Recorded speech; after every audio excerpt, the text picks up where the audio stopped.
Welcome sa DRS 2.0. Fresh at nagbabagang happenings ba ang hanap mo? Mga padabarkads man yan o mga trending topics? Pwes, sagutin natin yan. Kaya naman isubscribe nyo na ang ating channel para sa mga nagbabagang balita everyday.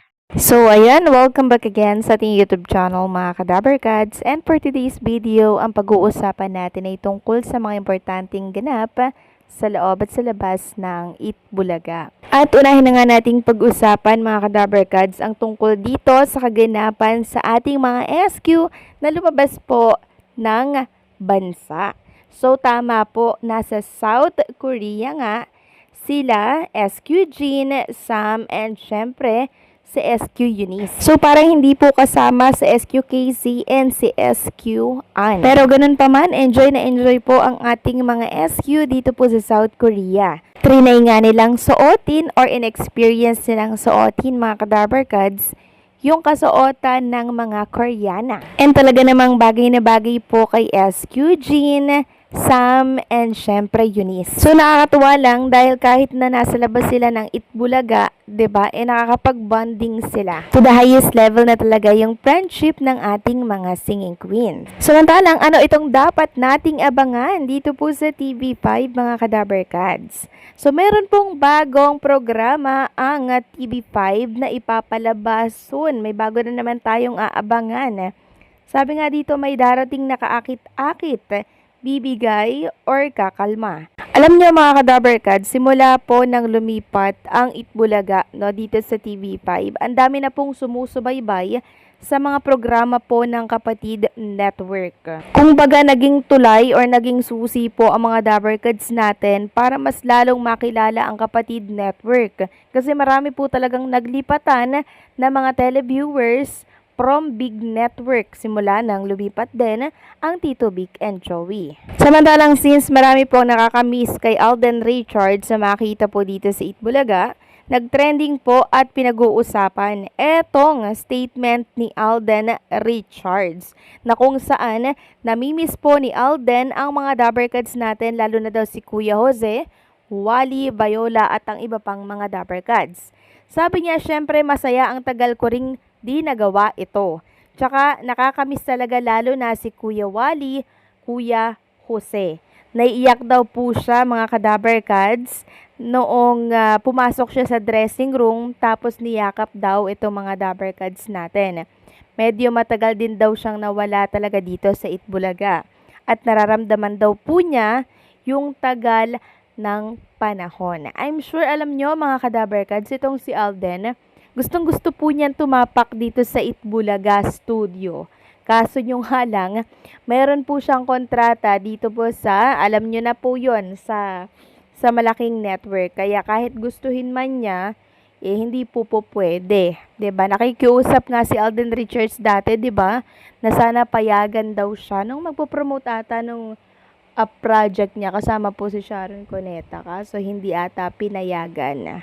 So ramdam ko yung pangungulila po ni Alden Richards sa mga Dabarkads natin kasi ang tagal niya din po naging parte ng Itbulaga tapos bigla na lang siyang mawawala sa sirkulasyon.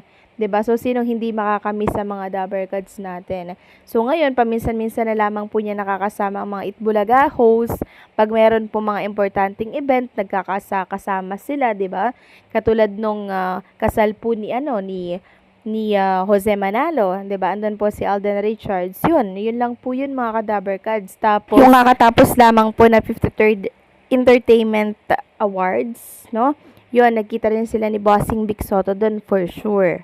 And alam naman natin na pag nagkikita po ang mga Dabarkads natin, syempre konting chika, 'di ba? Alam natin na miss na po ni Alden Richards ang Dabarkads natin dito po sa Itbulaga. Samantalang pag-usapan naman natin ang pasabog po ni Angeliana, isang dating Itbulaga host na kung saan di umano ay nakarelasyon ang isang actress. Walang iba kundi po itong si Kris Aquino, na siyang kinagulat nga po ng marami. Meron kasing latest interview po itong si Angeliana and yun, sinabi niya doon na mga 3 weeks daw naging sila nitong si Kris Aquino. Tapos nalaman niya daw na parang nagpapadala ng bulaklak si Robin Padilla. Tapos meron pa daw iba, kaya ayun, parang sabi niya mag-friends na lang tayo. At until now naman po, mag-friends pa rin sila and best friend. Siya nga raw po yung nasa tabi nitong si Chris Aquino nung time na nabuntis siya and nanganak po siya doon kay Josh. So marami po nagulat mga kadaberkads sa revelasyon nitong si Anjo Iliana na nakarelasyon niya pala itong si Chris Aquino. Pero 3 weeks lang naman yun. Parang laro-laro lang siguro yun para po sa kanila. Hindi pa yun yung seryosohan talaga kasi bata-bata pa po si Chris Aquino at si Anjo Iliana nung time na yon. Samantalang pag-usapan naman natin ang tungkol dito sa mga Dabarkads natin na present po sa burol ni Mami Karing. Kagabi nga po nagpunta ang Soto family, si Maru, and syempre, si Pauline Luna Soto, si Bossing Big Soto, pumunta po dito sa burol ni Mami Karing. Sabi ko naman sa inyo mga Kadabarkads, diba? Pupunta si Bossing Big Soto kasi pamilya na po yung turing niya dito po kay Ay Sigera at kay Mami Karing. Knowing Big Soto mga Kadabarkads, madalang natin niyang makita sa mga ganitong mga burol pero ito talaga, pinuntahan talaga ni Bossing Big Soto. Nag-insert talaga siya ng extra time, extra effort para po makiramay at pumunta sa burol ni Mami Karing.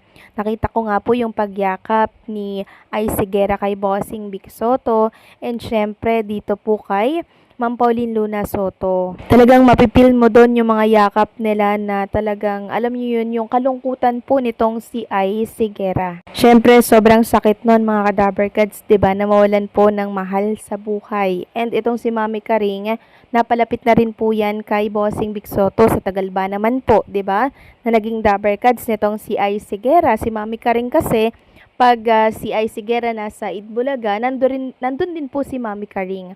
Parang stage mother po yan si Mami Karing. Kaya malapit siya sa mga Dabarkads natin. Kaya talaga namang si Bossing Big Soto nagpunta doon, nakiramay sa burol, and talagang makikita mo doon mga Dabarkads yung kalungkutan ni Bossing Big Soto and Ma'am Pauline Luna Soto sa pagdalaw po nila.